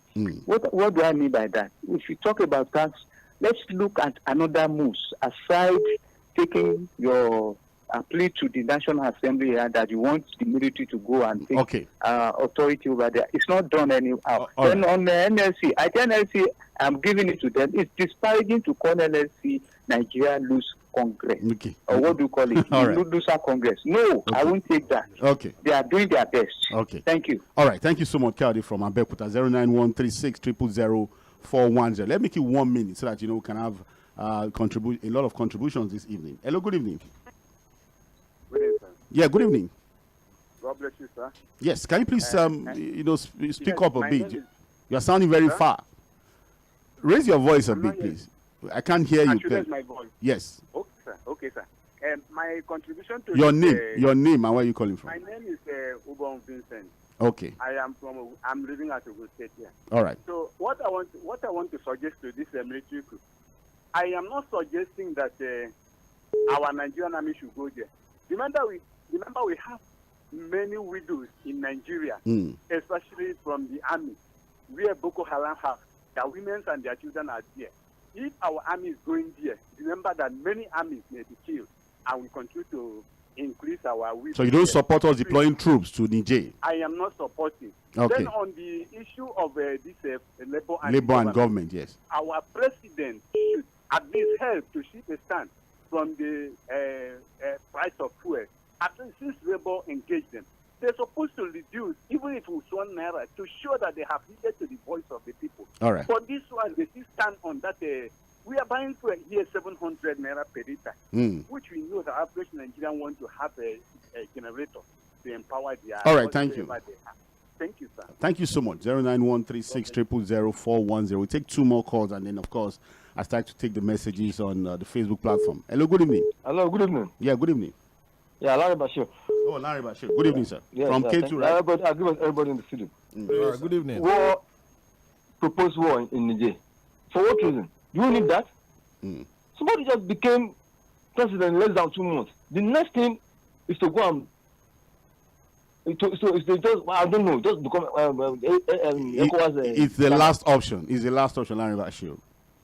No. You shouldn't even be on the table. Okay. You have a lot of problem here. You have not even started solving any of them. You are talking of to go and fight. Is that why people voted for him? Is that why they voted for him? Has he solved the problem here? So it is war. Now, the next thing for him now is war. Even if it is the last option, that shouldn't be on the table. That's not what you need now. Okay. What is the meaning of this? All right, thank you, Larry Bashir. God bless. All right, thank you. All right, 09136000410. Hello, good evening. Good evening, Good evening. Hello. Yeah, good evening. I can hear you. Good evening, sir. Yes. Lawal Tafik, you have to call back. The line is breaking. We're struggling to hear you. I'm very clearly. Please try and call back. The line is so bad. Please. All right. Thank you so much, Larry Bashir. All right. Hello, good evening. Yes. So, I want to inform your name, sir. Your name. Okay, this is Anderson. All right, Anderson, please go on. Yes, I want to inform APC member in the studio that the Labour Party was floated by Nigerian Labour Congress in 2003. So the party actually belonged to Labour. And then all over the world, when you see party that tend to the left, like the socialist or leftist party, they all align with Labour all over the world. So that's what. About Niger, I think we made a mistake by saying Bazoum belongs to the majority. Majority is in Niger, majority tribe is the Hausa and the Burma. And they have been ruling the country since independence. This was the first time an Arab, he's an Arab Shua, and they are 6% of the population. You know, we have about 1% of the population of Arab Shua in Nigeria here, in Borno State. But the real problem was the ambition of the person who took over. He was going to be person part of the presidential guard. Yes, he was going to be dropped because the former president is the one who almost prevailed on the Bazoum to keep him. He was not comfortable because he said the man had that kind of tendency. He's too ambitious. Okay. Let me say something. Please conclude on that. Because we won't take enough contribution. Yes. Yeah, but I don't want to say something quickly about because they are saying Russia is completely different from Wagner.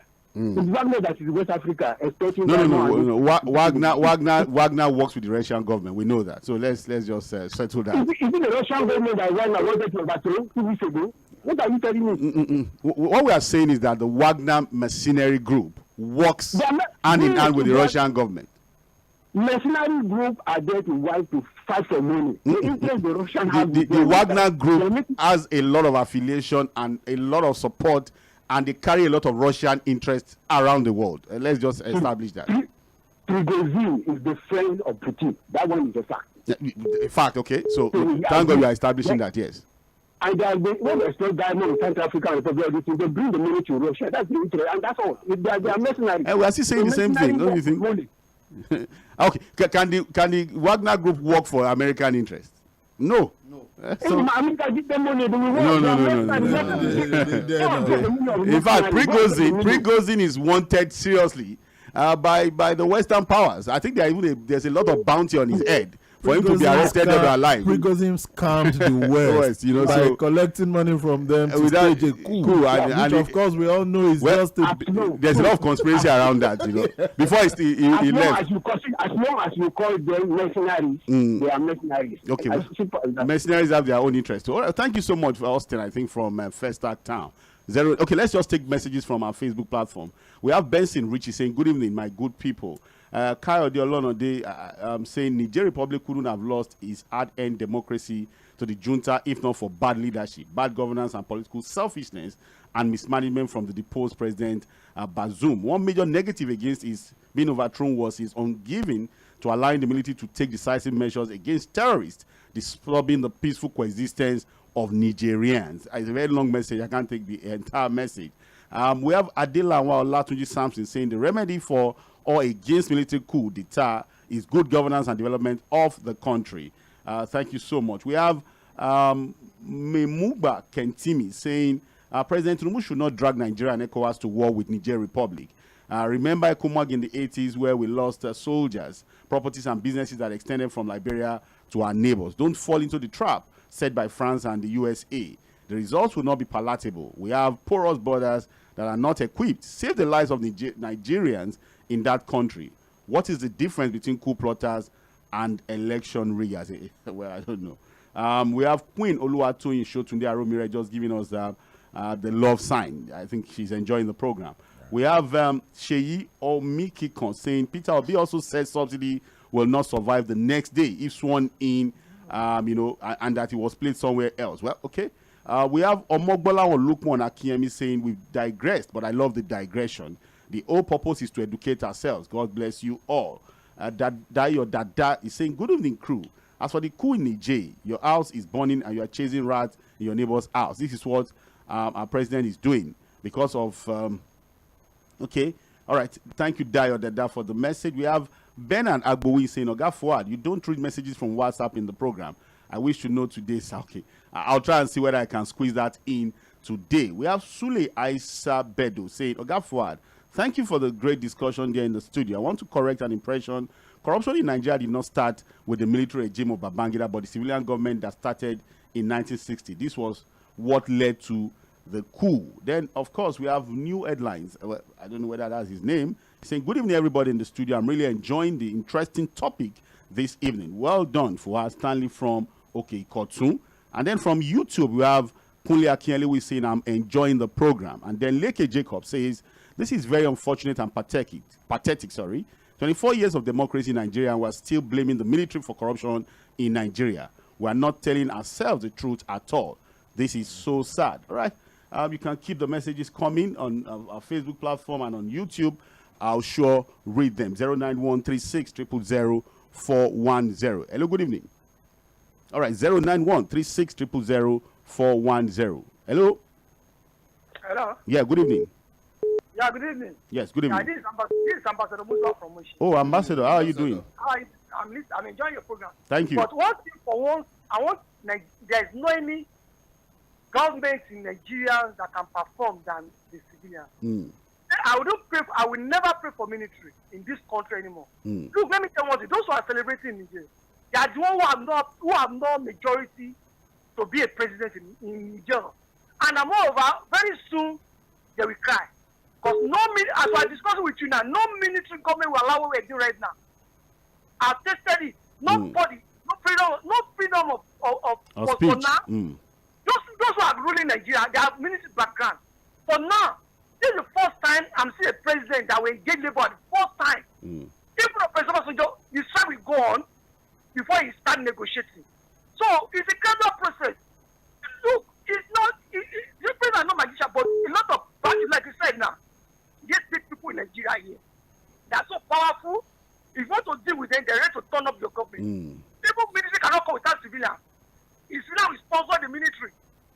Check everything. So is in Nigeria, but all he knows that there is no better government for now than we get there. We warmly and formally like Fania Carries, Fania Hotel.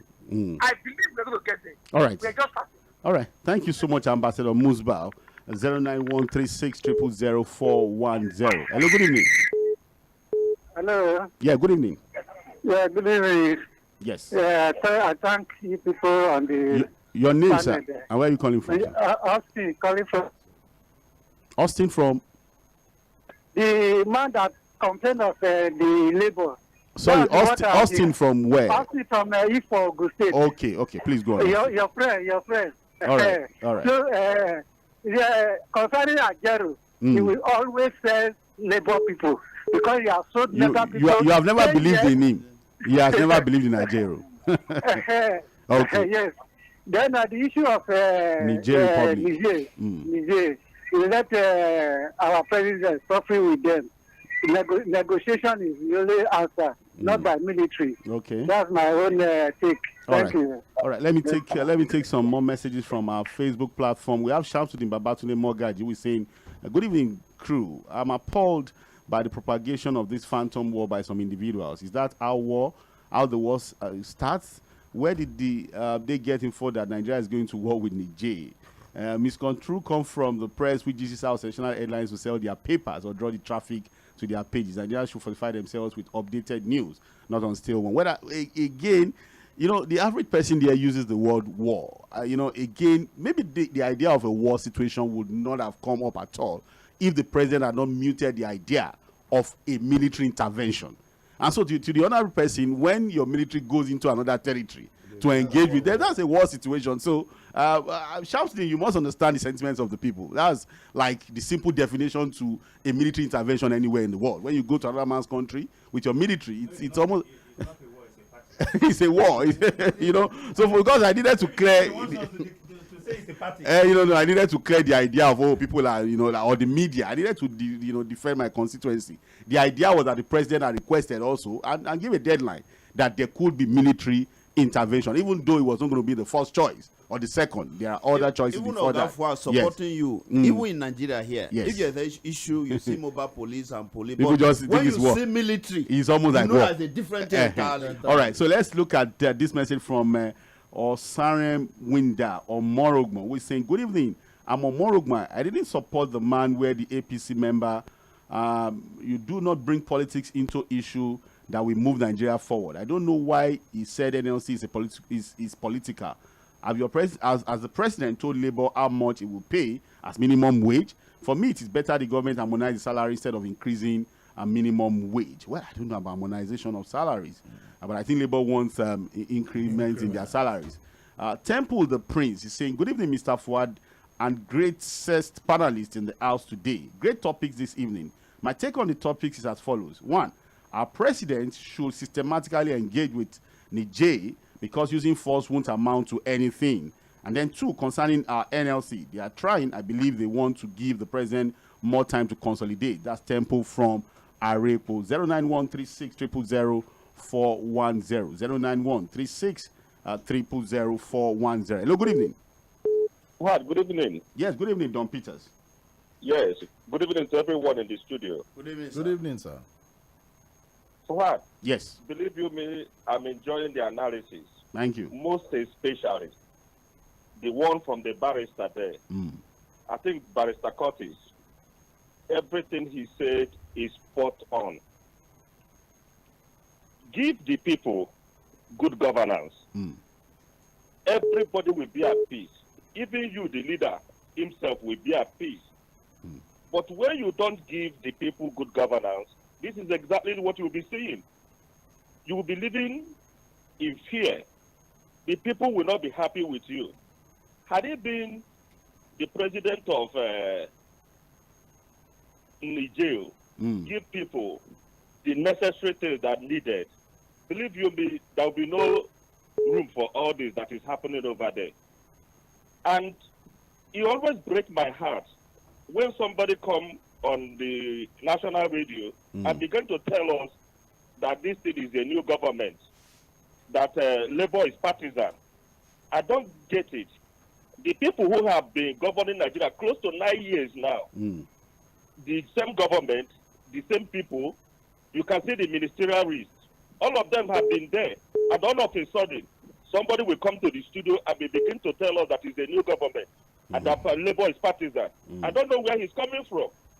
I just don't get it. All right. Please, we smart Nigerians, we want the progress of this country, and they should just give us the dividends of democracy so that all of us can be at peace. All right, thank you. Come to twist our brain and tell us that it's a new government. All right, thank it's you. Not a new government, please. Thank you, Don Peter. Thank you. Okay, thank you, Don Peter. I'm sure this argument about new government. All right. Hello, good evening. Yeah, good. This is Clara now. Yes, Lawal Tafik, go on. I give my advice and Safon also. All right. As usual, we don't expect anything from APC man to see. They are not this case. We are here doing the military. Take it or leave it. What people want is good governance. What I want is good governance. But Lawal Tafik, sorry. I don't want to use sawdust to Coup. I remember that during Abacha. Forget. We are very quick to forget our pains. I can't forget that too. Listen to what Baisa say. Yes. Where fit Formula B since how many years? I don't know where never start to the promise January. Where's the winner? These are the things. Railways are working. Railways are working. So, except you don't use it. Railways are working. Okay. All right, Lawal Tafik, yeah. What you want is good governance. Okay. Everybody will sit right. That's all. All right. Thank you. Let's take messages from our Facebook platform. Kyle Diolono is saying, let our leaders tighten their belts by riding bikes or bicycle instead of bulletproof SUV cars. Oni S. Olalekon is saying the NLC issue is pathetic, very pathetic. Why didn't the NLC obey the court order? Why? Why did they insist on going ahead with the protest or strike? NLC saying they will go on strike if the Solicitor General does not withdraw the case is grandstanding. NLC is not above the law. They should send their representatives to the court. Simple. Well, okay. We have Kyle Diolono there. We're saying you said 1 minute per call. Please, let's not do 2 minutes. Why? All right. We have Ademola Solomon Yinka. We're saying, good evening, sir. I always enjoy your show. Keep up the good work. New Nigeria, we hope for will surely happen one day. That is Solomon from Victoria Island. Oni is also saying that Nigerians with misinformation, military don't only go to war, they also go for peacekeeping itself. Okay, all right. Then we have Cardiel on the way saying UAE has sent military vehicles to Niger. Well, we have been hearing of different interests. Algeria is also in the mix. We know UAE is also in the mix. That's why we think it's a delicate concussion. It's a delicate cocktail that we have to be careful to jump and to take. So we'll see how it goes. We'll continue to, of course, monitor what happens in Niger. And I'm sure that the president is also consulting widely on what to do about the Niger issue. 09136 0000410. Hello, good evening. Good evening, Mr. President. How are you doing? I'm fine. Your name, sir, where are you calling from? Yeah, my name is Mohammed Abbas. I'm calling from Nigeria. All right, Mohammed, please go on. Yeah, I want to greet our barista, one of our own. Barista, thank you. He's a brilliant man. This is what we're talking about. It's all about good governance. You cannot come, and the other man also, you cannot come here and tell us it's a new government. Like the last caller said, look at the ministerial list. They are all the same faces. Those are the people that run this country down. And they are coming back again, and they are telling us they are new government. It's unfortunate. Actually, I really feel so bad. How can he even say that? You cannot even secure your own territory. Those of us that come from the northern Nigeria, we know what we are feeling. Our people are suffering. All of us are like that. Insecurity all over the place. You cannot even provide security to your own citizens. And you have the moral, you don't even have the moral right to say that you have to declare war against Niger. Who does that? In the first place, secure your country. Your people are suffering. All right. Can you do that? You cannot do it in the first place. You don't even fit at all. You don't know who these people are. You have to declare a war. All right. Take time more. Thank you very much. All right. I think we've been corrected that it's not a declaration of war, but military intervention. I think that's better. Which is an option. Which is the last option. It's an option that is not the first on the list. 09136 0000410. Hello, good evening. A very good evening to all my family in the studio. Good evening, Prince Wise. God bless all of you. God bless you too, sir. You see, for Niger, I don't want anything like war. Just jaw is better than war. All right. And at the end of the day, we still come on the table to talk. That something low is enough. I think the electricity being generated in Niger, the one we supply is about 60 or 70%. They are one of those has on. I know that thing, they should follow it. But the war, I want to appeal to my president to please, if other West African countries say they should go to war, they should not allow the war to happen as the chairman of the ECOWAS. All right. Number two, for the labor for protest, I think it's in order. But to talk of strike now is not the issue. What I wanted to do now is to set up a committee for that comprehensive address by Mr. President. Is to table it and store it one by one. But Prince Wise, when we talk of you think the government should also withdraw the case against Labour in court? Why the negotiation goes on? That is court, the case against Labour. Court, it should be withdrawn because protest is part of a democracy. So, by the way, the Labour have a lot to do. I'm telling you, I still continue the speech of Mr. President. There's a lot in it. All right. When you talk of the one... It's 1 minute today, Prince Wise. Let me round up. All right. I think Lagos State have called that the BLTDC by 50% and it's working. Okay. So other states will follow suit. There's a lot to come, but we are still expecting. All right. Good evening to you. Good evening. We'll take one more call and take some messages from our Hello? Facebook page. Yeah, hello, good evening. Hello, good evening. Yes, good evening. This is Mark Aladipo Jesuloba is calling. All right, Jesuloba. Where are you calling from? I just from Ipaja, Lagos. All right. I just want to make my own contribution to the Please program. go on. Yeah. Please, I want us to be very, very sensitive in our discussion concerning this issue.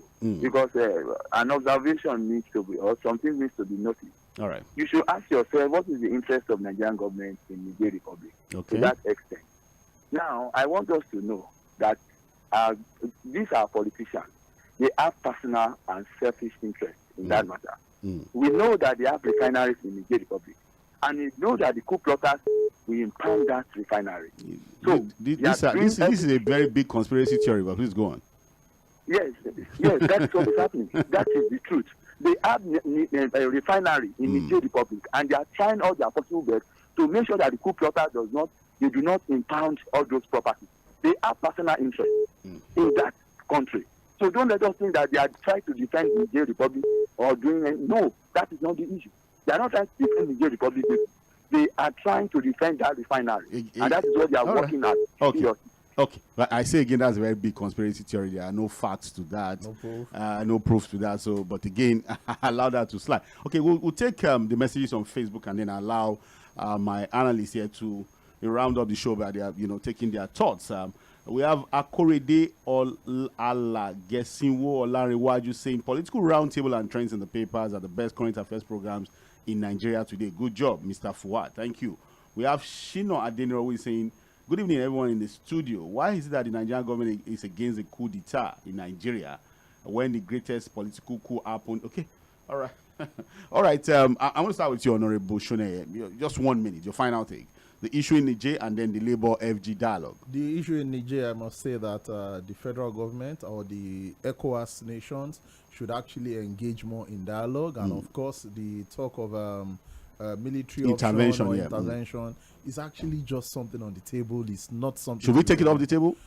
I would not say it should be taken off the table because when discussions like this are on board, options like this are also mentioned, even when it's not going to be taken seriously. Okay, you get it. But every other option that are implementable should be implemented to ensure that there is peaceful transition back into democracy. So FG Labour, 30 seconds. For FG Labour, I must say that discussions and communications should continue, and Labour should rather focus on the plan of the federal government, where the federal government has said, okay, we are doing this within this period of time. We are releasing out 225 metric tons of fertilizers to farmers. They need to ensure implementation. That is what Labour should focus on, and at the same time discussing about wages, minimum wage, because of course inflation is out there and everything is biting hard. It's biting hard. So Labour should of course discuss minimum wage with transparency, with good interest of looking out for solution and not asking for what is impossible. All right. Thank you, Honorable Shone for being a part of the show this evening. Barrister Curtis, 1 minute. Niger Republic and then FG labor, discussions. On Niger, we should continue to talk and talk and talk and talk until they listen. Okay. We shouldn't commit our troops. I don't know, because I don't understand the strategic interests we are protecting in Niger. Labor and the government, Labor should go into negotiation with the government with an open mind and try to negotiate the best possible deal for the Nigerian worker and by extension the citizens of this country. And government should also negotiate based on good faith, not necessarily because at every point in time Labour disagrees with them is because Labour endorsed a presidential candidate that they didn't win. We shouldn't politicize it. That has not taken their right as citizens away. Okay, thank you so much, Barrister Curtis, for being a part of the show this evening. Joseph Olorenshaw, 1 minute. Well, on Niger issue could be a distraction for the real thing that they are going for is for Nigeria. So Nigeria should be careful on the way we involve ourselves in Niger. The problem in Niger Republic. They know that be taking their uranium should go there and make the place conducive for them to continue to take. Okay, you think the international Nigeria is not taking anything from there, so we should not bother ourselves with them. What we commit in that very place. On the side of the Labour versus the federal government, I want to just appeal to the governors. Help the president. Okay. Help the president, because if every governor is not sleeping the way the president is not sleeping, I believe we will be feeling maybe some relief. Respite. But for as far as I'm concerned, whether my governor of Edo State, I believe the governor are sleeping while the president is not. So let the governor be on their work so that it complement what the president is doing. If they are doing that, Labour may not have much. Thank you for admitting the president is working. Well, a number of governors have been rolling out palliatives. I think your state just rolled out some palliatives. And Lagos State is also but doing some. again, this all right. This is where we're going to call it a day on the show Political Roundtable, Mainland 98.3 FM. My name is Sahid Fuad.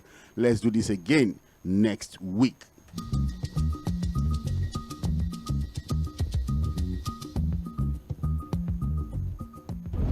Politics often determine how much of our desired society